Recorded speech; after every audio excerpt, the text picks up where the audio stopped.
There was a brother in Louisiana went to a Walmart, and you know when you get out of the car, sometimes your kids, how they will open up the car door, you know, pretty quick if you don't watch them. Well, the son actually hit a cop car, and once he hit the cop car, he was reprimanding his son in a way that I don't approve of. But I want you to see what happened with the cops with this particular father. Let's go ahead and roll that clip. Kevin Mitchell and his wife Jordan said they never thought a trip to Walmart to buy some asparagus would turn into this. Man, you can't tell me how to talk to my kids. I can tell you how to talk to Mitchell arrested, and he said it's all because he cussed at his son. You can hear me telling him, man, you can't tell me how to talk to my children. He kept saying, you can't curse in Slidell, you can't do this in Slidell. And I just told him, man, what you gonna do? And he arrested me. This all happened at the Walmart neighborhood market in Slidell on February 21st.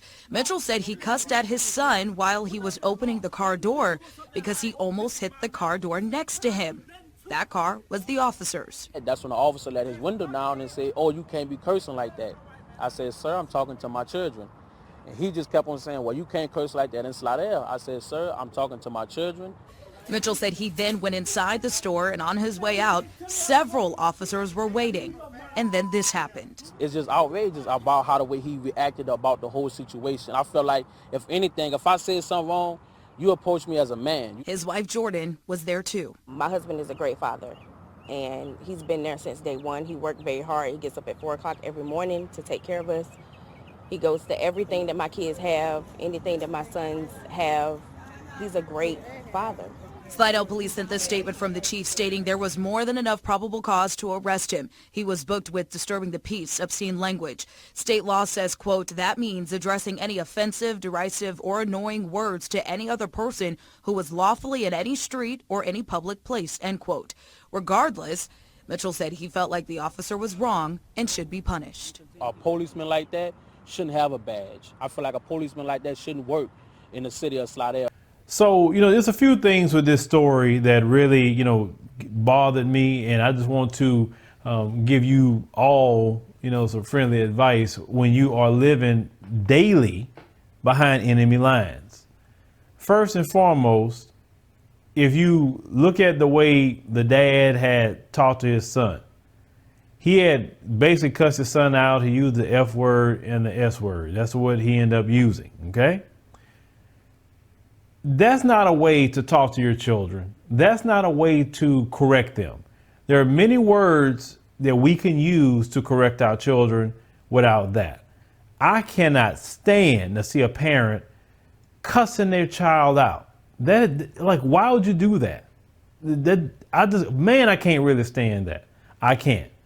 Now, when the police approached him, he was upset, getting very emotional, like a lot of black people do normally, get very emotional. And you know good and well who you are dealing with. You are in Louisiana, Slidell, Louisiana of all places. You're dealing with race soldiers.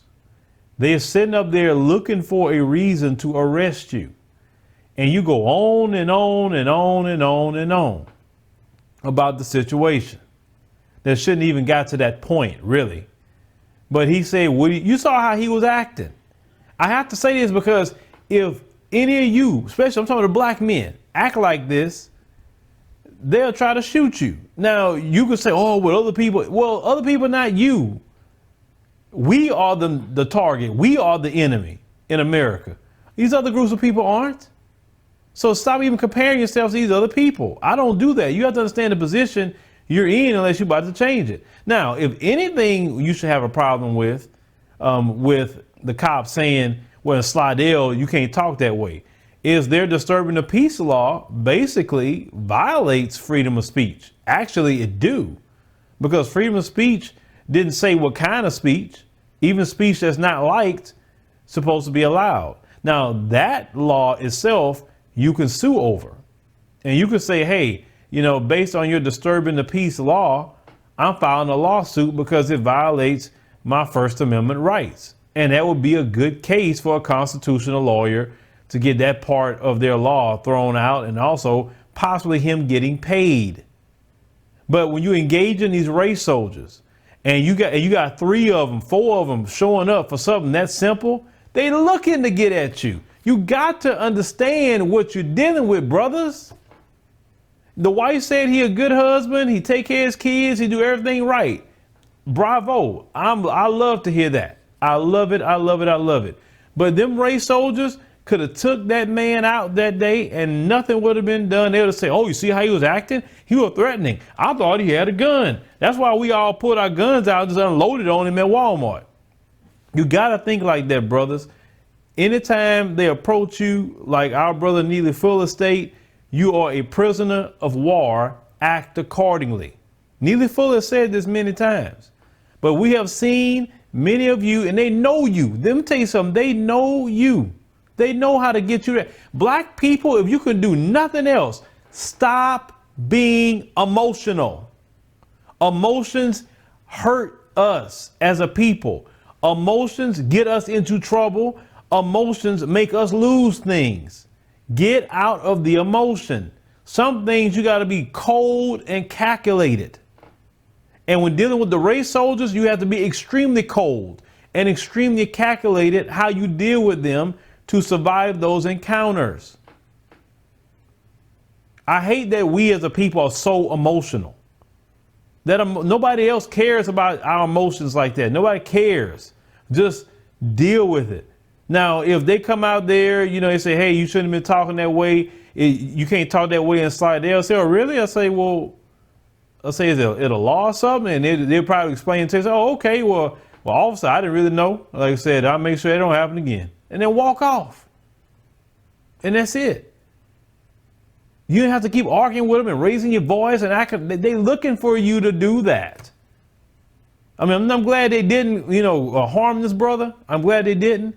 But you got to think a little bit before you make your move. Now, of course, you're going to have somebody in the comment section that's going to say, oh, nah, man, he right. He should have did this. Let me tell you something. A lot of people have been right and end up dead.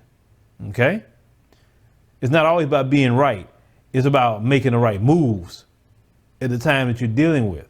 Your son and your wife and your other children is more important at that moment to go home to instead of you being right. As long as we live in America, of course. Now, you know my position on that. Have your Africa plan. You don't have to be dealing with all that. But some of you that want to, stay in Babylon or until the process of where you're working on getting out of Babylon, then, we have to act accordingly and know what we're dealing with. We know the race soldiers. We know their position. When they ganging up on you like that, you better know how to deal with it. But leave me a comment. Let me know what you think about the situation that happened with this brother in Slidell, Louisiana. But don't act like this brother when you're dealing with those race soldiers, because the right one there to pull their gun out and shoot you.